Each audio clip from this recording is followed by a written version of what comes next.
Gênesis 41. Gênesis capítulo 41, versículo 33. Vamos ler então. Gênesis 41, 33 fala assim: Agora, pois, escolha Faraó um homem ajuizado e sábio e ponha sobre a terra do Egito. Faça isso, Faraó, e ponha administradores sobre a terra. E tome a quinta parte dos frutos da terra do Egito nos 7 anos de fartura. Ajuntem os administradores toda a colheita dos bons anos que virão. Recolham o cereal debaixo do poder de Faraó, para o mantimento das cidades, e o guardem. Assim o mantimento será para abastecer a terra nos 7 anos da fome que haverá no Egito, para que a terra não pereça de fome. Aí o 37 fala assim: O conselho foi agradável a Faraó e todos os seus oficiais. Disse o Faraó aos seus oficiais: Acharíamos porventura homem como este, a quem o Espírito de Deus? Depois disse Faraó a José: Visto que Deus te fez saber tudo isso, ninguém há tão ajuizado e sábio como tu. Administrarás a minha casa e a tua palavra todo o meu povo, somente no trono eu serei maior que tu. Amém? Até aí você pode fechar a tua Bíblia, vai ficar mais confortável. Jesus, obrigado por esse tempo, Pai. Obrigado, Jesus, obrigado pela tua graça. A tua graça vale mais que a vida, Jesus. Obrigado, Pai. Deus, eu peço para a tua graça sobre nós, Jesus. Eu peço mesmo que o Senhor venha até nós, Deus, venha ao teu reino, venha a tua vontade, venha a tua palavra, seja o nosso mestre aqui, Jesus. Nós te convidamos para que o Senhor nos ensine, pois não faz sentido estarmos aqui sem você, Jesus. Não tem sentido algum estarmos aqui, ouvirmos uma palavra, se não vier de você, Deus. Eu oro mesmo para o teu conhecimento, pelo entendimento, Jesus, que vem de ti. Toda dádiva, todo dom perfeito, toda sabedoria que existe em você, Deus. Nós oramos para que o Senhor derrame sobre nós, Deus. Retire tudo aquilo, Deus, que impede de ouvirmos a tua voz. Retire tudo aquilo que impede de entendermos, Deus, nesse tempo. Remove as distrações, faça-nos estarmos focados na tua voz agora, nesse tempo, Pai. Obrigado, Jesus. Nós te agradecemos, Jesus. Amém. Irmãos, queria começar com uma pergunta. Deus é pobre? Sim ou não? Deus é pobre? Então por que a gente é pobre? Deus é pobre? Então por que a gente é pobre? Foi uma meditação que eu tenho carregado esses dias. E eu comecei a perceber sobre isso. Existe uma grande quantidade, assim, a gente pega no número de brasileiros que se deparam com essa dificuldade financeira. E é uma verdade. Eu acho que talvez hoje a gente pode estar um pouquinho melhor, né? Tá bem, mas eu tenho certeza que todo mundo pelo menos uma vez passou ou está passando aquela fase que você vende o almoço para comprar a janta. Tá difícil. E acorda cedo, trabalha, o dinheiro some. Trabalha, faz isso, faz aquilo e o dinheiro some. E aí você fica naquela dúvida, vem para a igreja, não, Deus, eu estou certinho e tudo mais, mas some. E você não vê fim nisso. E é literalmente um devorador na sua vida, né? E parece que o quê? Que a gente começa a carregar e viver uma vida literalmente miserável, uma vida de pobreza. E eu comecei a pensar nisso, não existe pobreza no céu. Você acha que quando existir a eternidade, você acha que vai ter um mendigos lá, vai ter uma pessoa passando necessidade? Com toda certeza não, né? Existe fartura e riqueza no céu. Deus é pobre? Deus é pobre? Estou começando a entender. Não, Deus não é pobre. E eu comecei a buscar assim, Deus, então por que existe pobreza no nosso meio? Por que nós somos pobres? É uma coisa assim, um tanto difícil falar nesses tempos, hoje na igreja, por conta de um ensinamento muito ruim que tiveram nesses últimos dias, que foi uma falsa prosperidade, né? Muita gente buscando só dinheiro, buscando isso, buscando carro, não que é errado, tá? Mas o coração está voltado nisso, a gente vai falar sobre isso. Mas e carrega sobre isso um mandamento e literalmente o altar virou um banco, onde você deposita para receber muito mais de Deus. Eu acho que todo mundo já ouviu sobre isso, né? Só que quando a gente ouve hoje uma palavra chamada prosperidade, existe, é real, só que está distorcida. É uma mentira que foi falada por tanto tempo que a prosperidade é errada, que a gente começa a carregar isso. E esquecemos de vivenciar que existe uma prosperidade e verdadeira de Deus. Porque quando a gente carrega essa verdadeira prosperidade, aí não caminhamos na pobreza. Espera aí. Quando a gente entende sobre a verdadeira prosperidade, a gente não caminha em pobreza? Sim. Porque a prosperidade não é a quantidade de valor, não é a quantidade de dinheiro que você tem. Eu tenho certeza que você já deve ter se deparado alguma situação. Você ganha, eu ganhava um tanto, aí eu vivia com isso. Agora eu estou ganhando mais, mas eu não consigo viver do mesmo jeito. Você tem mais dinheiro, tem mais tempo, mas ainda você não vive do jeito que é. Ué, você não está ganhando mais dinheiro? De mais dinheiro não resolveria você? Sim, mas está ganhando mais e não está resolvendo. Continuamos vivenciando uma vida de pobreza. Deus é pobre? Não, não é.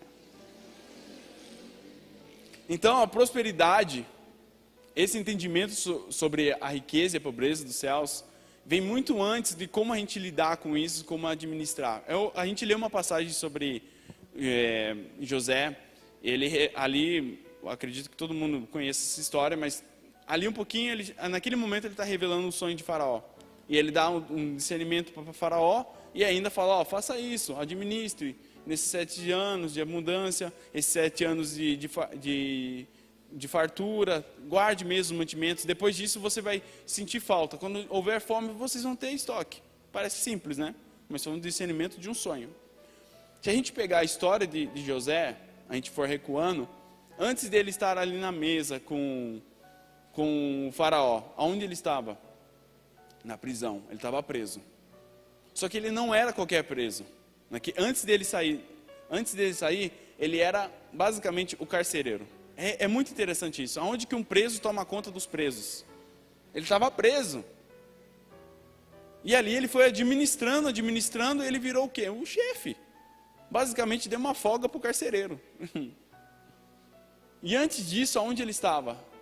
Da prisão? Ele estava na casa de Potifar. Ele entrou como escravo. E quando terminou o fim do tempo dele lá, ele era governante na casa. E eu pergunto, se isso não é a prosperidade do Senhor, para mim não faz sentido. Porque nas duas situações, uma ele era escravo e a outra ele era um preso, um criminoso. Mesmo assim, ele governou sobre onde ele estava. Garanto que tinha muito mais recursos na casa de Potifar do que no tempo da prisão, com certeza. Mas ainda assim ele governou sobre isso. Isso é atrair e vivenciar a prosperidade do Senhor. Porque a gente tem que entender que nossa vida, a nossa mentalidade está baseada em quem? Em Jesus, certo? Deus é pobre? Não. Agora vocês estão comigo. Deus não é pobre. Se a gente está vivenciando uma vida nele e com uma vida conectada nele, então não é para existir pobreza dentro de nós. Ué, mas Samuel, tá difícil. Tá faltando coisas. É verdade. Tá difícil. Eu acho que a gente está faltando alguns passos de entendermos isso. Porque a prosperidade, a riqueza, não é a quantidade de posses que temos ou de poder que temos. Não é o título que definiu que José era rico ali, ou ele ser governante. Não era esse o título.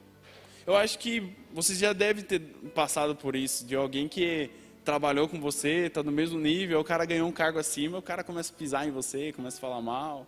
Você fala, oxe, o cara abriu a marmita comigo aqui, está abrindo a marmita do mesmo jeito, só que está difícil, o cara está pisando em mim.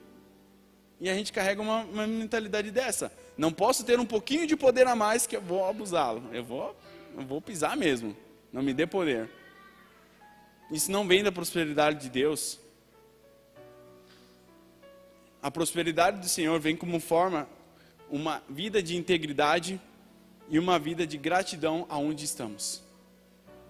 Isso é muito importante. A integridade e a vida em gratidão onde estamos é o que vai definir a prosperidade do Senhor. Porque por mais que seja um momento muito difícil, muito, estamos procurando moeda em casa. Mas se houver gratidão, você vai viver em prosperidade. É um tanto irônico, né? Poxa, está difícil, mas eu sou próspero. Sim, isso é o fundamento e isso é o que é o reino dos céus. Porque você pode ver, é o contrário. Quando fala sobre ganhar na Bíblia, o que fala que tem que fazer? Tem que dar, tem que perder. Se você quer ter vida, o que você tem que fazer? Tem que morrer. É exatamente o oposto. Porque isso está ligado a uma palavra: generosidade. Se não somos generosos, se o nosso coração não é grato, nós não iremos caminhar conforme a prosperidade do Senhor. Deus é pobre? Então por que a gente é pobre? Então, aonde nisso eu basicamente começo a mensagem? Aonde que está o nosso coração nisso? Vocês conseguem abrir para mim em Mateus 6?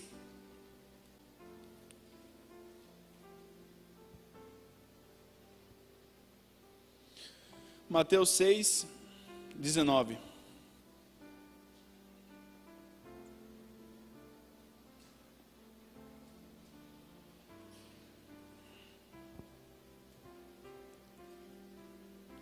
Mateus 6, 19 fala assim: não acumuleis para vós outros tesouros sobre a terra, onde a traça e a ferrugem corrói, onde há ladrões que escavam e roubam. Mas juntai para vós outros tesouros no céu, onde a traça nem a ferrugem corrói, e onde os ladrões não escavam e nem roubam. Porque onde está o teu tesouro, aí também estará o teu coração. Esse é o princípio do reino de Deus. Aonde está o seu coração? Aonde está o nosso coração? E como nos portamos com isso? Eu estou lendo um livro agora, que é o Atletas de Cristo. É muito legal. Ele conta várias histórias sobre os atletas. Ele fala um pouquinho da seleção de 94, que tinham vários cristãos que participavam desse movimento. E é muito interessante que no final de cada capítulo, cada relato, ele tem meio que umas palavras-chave, assim, conforme que ele vai falando. Qual que é a sua ambição, qual que é o seu sonho e tal. E quase todos ali que está escrito, quando fala assim, qual é o seu herói? Todos eles, Jesus Cristo. É uma coisa muito simples, mas eu falei assim, quase todos eles. E são pessoas, não são pessoas assim como nós, né? Meros mortais. Não, são pessoas que foram campeões aí de várias competições internacionais, pessoas, sabe? E todos eles, o herói em comum é Jesus Cristo. Entendem a importância sobre isso? Eu tenho a certeza que para entendermos sobre o administrar o muito de Deus e vivenciarmos a prosperidade de Deus, é entendermos aonde que Cristo está definitivamente em nossa vida. É onde está o nosso coração. Isso é a base de um princípio de vivenciar uma vida próspera no Senhor.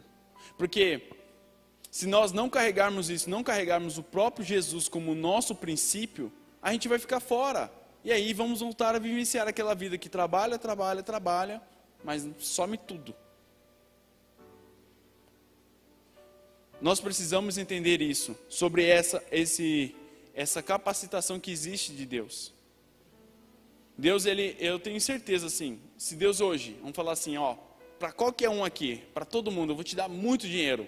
Vou te dar muito dinheiro. E ia aparecer mesmo essa conta. O que ia acontecer em pouco tempo? Eu tenho quase certeza. Quase todo mundo aqui, eu acho que eu entraria no meio disso, ia ficar endividado de novo. A conta ia zerar. Ué, mas não ganhou muito dinheiro? Sim, mas não resolve.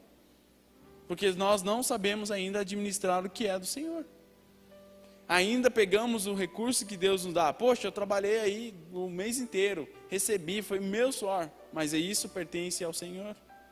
Isso é o princípio de carregarmos a motivação. O dinheiro é o seu Deus ou Jesus Cristo é o seu Deus? O recurso, o dinheiro é importante, com certeza, senão a gente vai chegar o carro cortar a nossa luz, né? É importante, senão não vai ter o pão na nossa mesa, é importante termos isso. mas não é o foco do nosso desejo, não é onde precisa estar o nosso coração. Nosso coração precisa estar aonde? Ao pé de Cristo, aos pés de Cristo. É aonde precisa estar, essa precisa ser a nossa movimentação. Porque isso vai definir aonde vamos querer plantar e aonde vamos colher os frutos. Aonde teremos os frutos. Nós precisamos carregar esses frutos aonde vamos, irmãos. Lá em Gálatas 5:22, ele fala para nós quais são os frutos. E nós precisamos transbordar esses frutos. Poxa, ainda não dei fruto onde eu trabalho. Vamos lá. O que a gente precisa melhorar? Ah, está difícil. Ok, tudo bem que está difícil, mas vamos melhorar.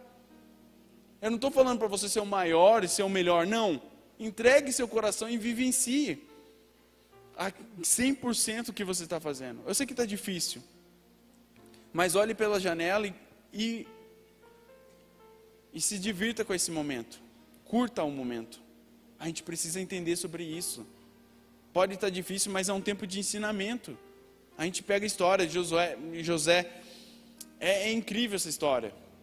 Leiam para vocês depois. É muito legal mesmo. Se não me engano é Gênesis 33 ou 37. Enfim, está por ali. Mas é uma história muito legal, é muito incrível. Ele é perseguido pelos irmãos, ele fica como escravo, ele vai preso. A gente pega assim, não, ele foi governante de Faraó, mas o que ele passou? O quão ele apanhou? Você acha que escravo é bem tratado? Com certeza não. Só que ele deu o melhor do que ele poderia fazer naquele momento. Eu creio muito nessa vida de integridade assim de Deus. Isso é ser uma vida íntegra. Isso é ter uma vida conforme que Jesus faria. Pensa bem, se você hoje fosse convidado para a semana que vem, qualquer um de nós aqui fosse convidado, semana que vem vocês vão abrir o culto. O que você faria provavelmente antes de vir para o culto? E orar. Não, vou ler a Bíblia, vou estudar. É coisas que nós precisamos fazer mesmo se não vamos subir aqui. Estou indo para o culto, é um tempo precioso, eu não estou indo só para um culto. Não, é um momento que vamos entender a palavra. Então eu me preparo em casa, eu me preparo. Não, eu vou com mentalidade, é outro princípio. Eu tenho certeza, se você ainda não faz isso, faça, vai mudar a sua vida. Vai mudar a sua vida. Porque Deus é pobre? Não, Deus não é pobre. Então, a gente começa a partir do princípio que aonde está a pobreza? O problema não é Deus. O problema é nós. Nós não nos posicionamos. Poxa, Samuel, está difícil o meu trabalho. Já pensou tentar dar o melhor? Eu lembro que, assim, né, eu trabalhei um tempo no mercado lá em Curitiba. Eu era empacotador lá. E eu lembro que no começo eu senti vergonha e tal, bobeira na minha cabeça. Mas foi uma coisa que Deus começou a me falar sobre essa vida de integridade. E eu falei assim, eu vou ser o melhor aqui, no que eu posso fazer. Foi tão legal que quando eu saí de lá, em 3 meses as pessoas saíram chorando, me abraçando. Poxa, que pena que você está indo, que pena que você está indo. Nossa, mas você é demais. Não, eu só vivi uma vida perante Deus. Simples. Estava junto com todo mundo. É isso que a gente precisa buscar. Será que vão realmente sentir falta de quando a gente sair daqui? Poxa, vai falar, graças a Deus que saiu, ou poxa vida, que pena que ele saiu. Né? Que tem 2 tipos, né, de graças a Deus, né? Misericórdia. Não queremos ser esses, né, irmãos? Eu tenho certeza que isso é uma coisa muito, muito ruim, né? Um alívio, você sair dá um alívio, aí prova que fruto a gente está dando naquele lugar, né? A gente está dando fruto do Espírito ou está dando fruto morto, né? Fruto do mal? Pois é. Então, existe uma capacitação de Deus para isso. É muito legal porque quando nós nos posicionamos, Deus ele nos capacita. Eu sei que Deus ele capacita aquele que não é. Isso é verdade, né? A gente pega várias histórias. Existe o Bezalel, que ele era um homem, ele era um escravo, né? Estava lá no Egito, estava no tabernáculo. Deus mandou construir o tabernáculo. Aí, do nada, deu toda a orientação para Moisés e era tudo em ouro. Só que eles eram escravos, e escravos mexiam com o que lá? Com tijolo, com barro. Desde quando quem mexe com barro e tijolo sabe mexer com ouro? Então ele dormiu, acordou, e ele sabia mexer com o ouro. É impressionante. Aí você pega a história de Gideão. Estava trabalhando. Todo mundo está se movimentando conforme a vontade de Deus. Todo mundo está o quê? Trabalhando, está fazendo o melhor no que pode ser feito. Então Deus vem com a sua capacidade. Isso a gente pode falar, não, é graça que recebemos, com toda certeza. Mas estar disponível e disposto, sabe? Deus, Ele quer abençoar muita gente. Ele quer nos abençoar. Mas a gente às vezes não está preparado. Vai ser ruim. Vai ser ruim. Então, é como dar um carro para alguém que não tem habilitação. Vai ser bom ou ruim dar um carro para quem não tem habilitação? Ruim, não é? Porque o cara ou não vai sair com o carro, ou vai sair e vai bater. É exatamente isso. Então se posicione. Eu tenho certeza, e não me entendam mal, não é por força do braço, ok? Mas é estar disponível. Deus, eu estou disponível, eu estou aqui. É o mesmo princípio que Isaías teve. Eu estou aqui, envia a mim, eu estou aqui. Não é força, mas estou disponível, Deus. Eu quero vivenciar, eu quero viver a sua prosperidade. E a gente precisa entender isso. Aonde queremos estar? Nós queremos estar com a prosperidade do Senhor ou queremos continuar vivendo uma vida de pobreza? Porque Deus é pobre? Então por que a gente é pobre ainda? É porque ainda não sabemos administrar aquilo que o Senhor tem dado a nós. O Senhor tem nos dado, Deus tem nos dado, mas nós não sabemos administrar corretamente aquilo que Ele tem colocado em nossa mão. Isso é muito sério, porque uma hora ou outra, uma hora lá no final, a gente vai dar conta sobre isso. Se é algo que Deus nos entregou, o que nós precisamos fazer? Nos posicionarmos em uma vida de oração e devoção a Ele, ter o tempo com Ele. Sabe quando fala nas Escrituras sobre ter a vida no secreto? É isso. Deus, o que eu farei? Porque a gente começa a pensar que o reino de Deus, as Escrituras, tudo isso aqui, o culto, é apenas o quê? Não, Deus Ele cuida da alma, cuida do espírito, ok, e é verdade. Deus cuida da alma, do espírito. Mas Deus Ele cuida de fora. Você acha que Deus Ele não tem poder para cuidar de negócios, do trabalho? Você acha que Ele não tem poder para isso? Ou Ele tem poder? Com certeza Ele tem poder. Ele tem a criatividade, Ele tem o esforço, Ele tem o renovo, Ele tem a oportunidade, está tudo nele. Ele é poderoso para qualquer coisa. Mas a gente acaba o quê? Esquecendo disso. E a gente só joga Jesus para o quê? Para esse momento aqui. Não, para o culto. Não, a adoração faz parte. Mas nós esquecemos. Nós queremos viver uma vida íntegra. Íntegro é tudo. Se é íntegro, é tudo. Então no nosso trabalho nós precisamos o quê? Carregar Jesus lá. Eu não estou falando para você abrir uma igreja no seu trabalho. Mas não, você ser o fruto de Jesus ali. Como eu faço isso, Samuel? Simples. Siga Gálatas 5:22. Amor, bondade. Coisas que é simples. Simples assim, mal de dizer, né? Vai ter paciência. Tem gente que é fácil, tem gente que é difícil, né? Mas é uma verdade. É carregar esses frutos. Carregar esses frutos vai modificar o ambiente. E eu tenho certeza, vai gerar frutos. Porque um fruto, quando ele nasce, ele amadurece, e o que acontece? Ele cai. Quando cai, ele gera de novo. Então é exatamente isso que nós precisamos vivenciar. Eu queria, em relação sobre recursos, existe coisas práticas para entendermos isso e realmente praticarmos e vivenciar. Porque se não temos a prosperidade do Senhor, é porque primeiro não temos o entendimento, certo? Não temos o entendimento sobre a prosperidade do que existe no céu. E o segundo é porque nós administramos mal. Então a gente precisa buscar conhecimento. Às vezes você pode vivenciar uma vida muito melhor do que você tem, mas não vivencia porque não administra.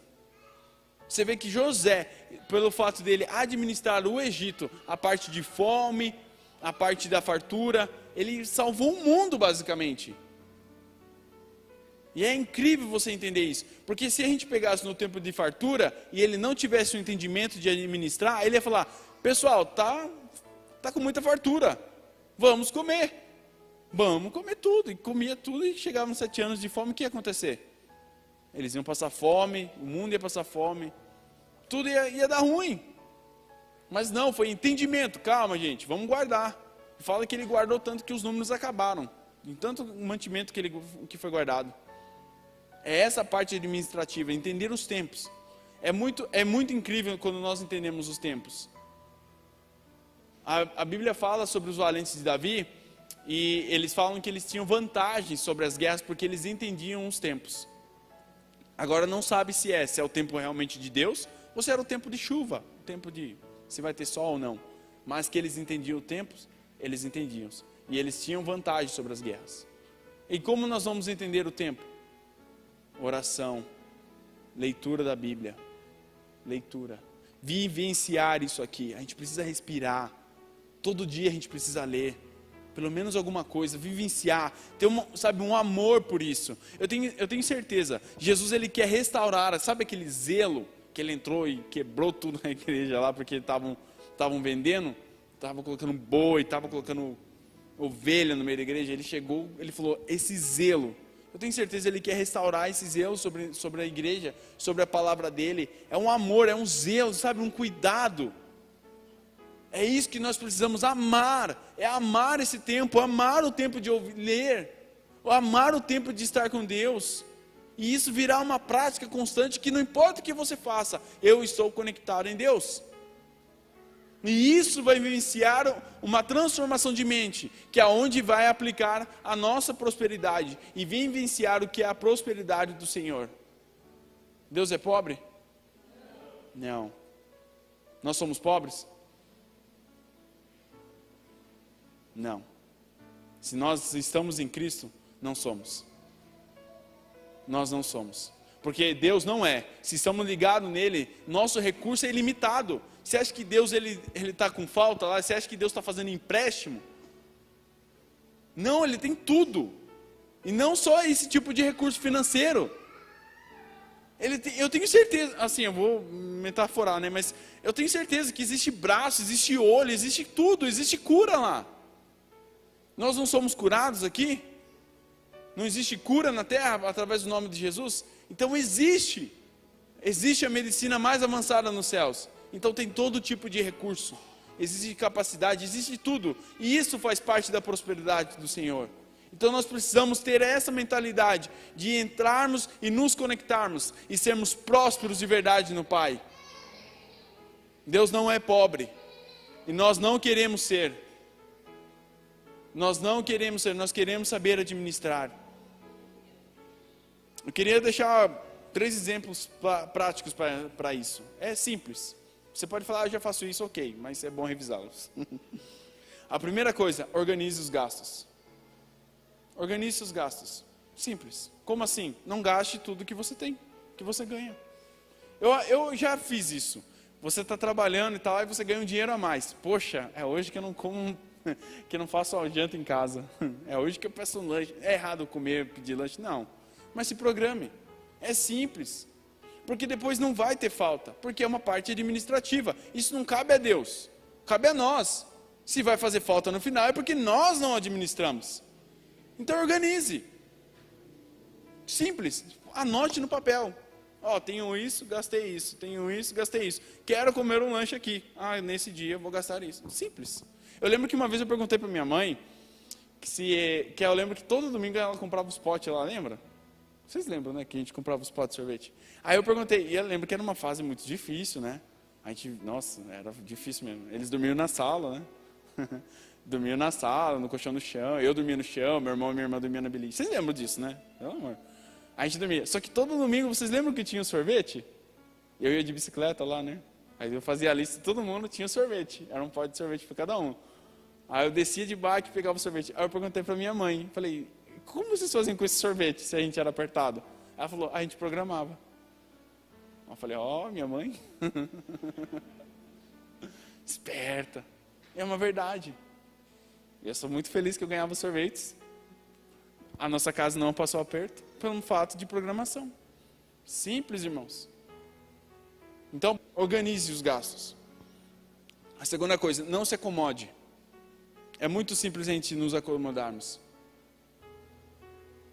Porque começa a chegar uma hora que estabiliza e tudo mais. Eu sei, eu não estou falando em questão financeira agora.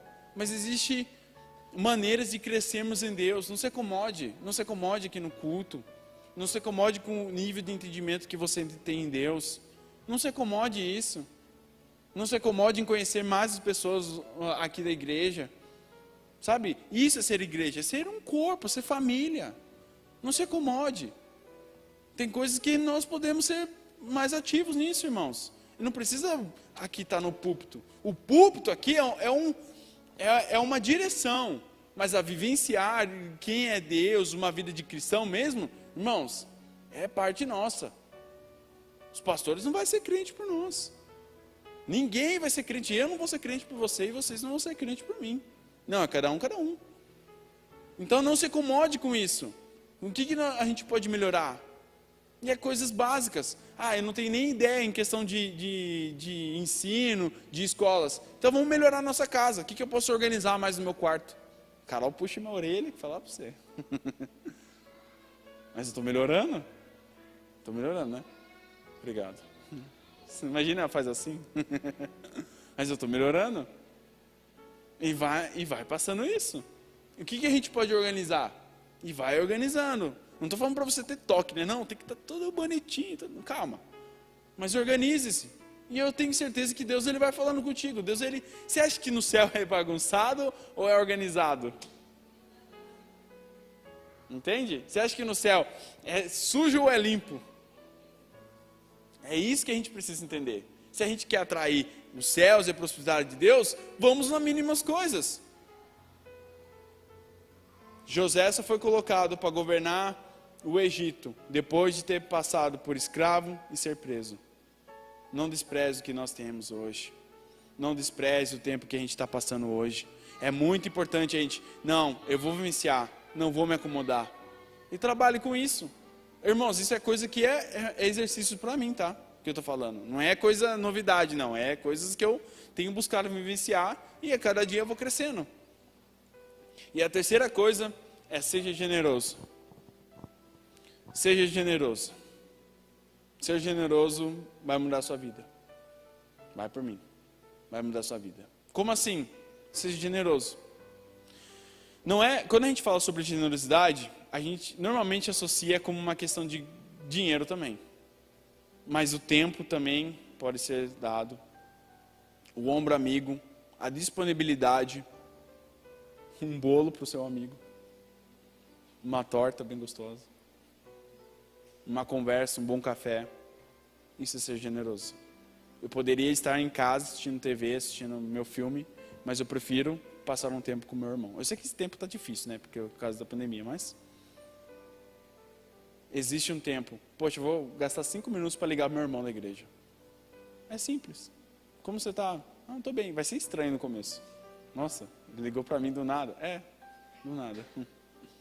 Como você está? Está tudo bem? Tudo bem? Tal, beleza. Deus abençoe, viu? Precisa de uma oração? Não precisa. Preciso. Fala para mim. Vou orar. Simples. Isso vai gerar unidade, irmão. Você acha que isso é ruim ou é bom? Isso é bom. Vivenciar uma vida generosa. Porque assim, quando a gente fala em questão de recurso agora, é estabelecido sobre o dízimo. Mas é muito interessante porque o dízimo não é tudo. O dízimo é basicamente o piso. É o tanto que a gente tem que dar pelo menos. E foi estipulado naquela época porque eles estavam sendo duros de coração. E a tribo que cuidava da parte do serviço do Senhor estava passando necessidade. Então põe uma lei. Eu tenho certeza, assim, isso vai mudar muito. Estipule como que eu posso ajudar, como eu posso ser mais generoso. E Deus ele vai falar conosco. É coisa simples, irmãos. Organize os gastos, não se acomode e seja generoso. São coisas práticas, coisas simples, que não precisam de um curso, não precisam de muito tempo. É coisas que a gente pode ser aplicado na nossa vida. E eu tenho certeza que a gente vai vivenciar uma vida próspera no Senhor. Aplique isso. Até o fim do ano, eu tenho certeza que o Senhor ele vai recompensar isso. Até o fim do ano, se você aplicar, ele vai recompensar sobre isso. Porque não é Não é algo assim que eu estou falando, é uma promessa. É uma promessa. Então entregue ao Senhor realmente. Entregue tudo. Entregue seu coração e vivencie sobre isso. Se organize, busque o que é o princípio de Deus e busque ser Jesus onde você está. E eu tenho certeza que os frutos do Espírito vai ser uma coisa muito simples para vivenciarmos onde estamos. Amém? Deus é pobre? Nós somos pobres? Porque nós estamos conectados em Deus. Amém?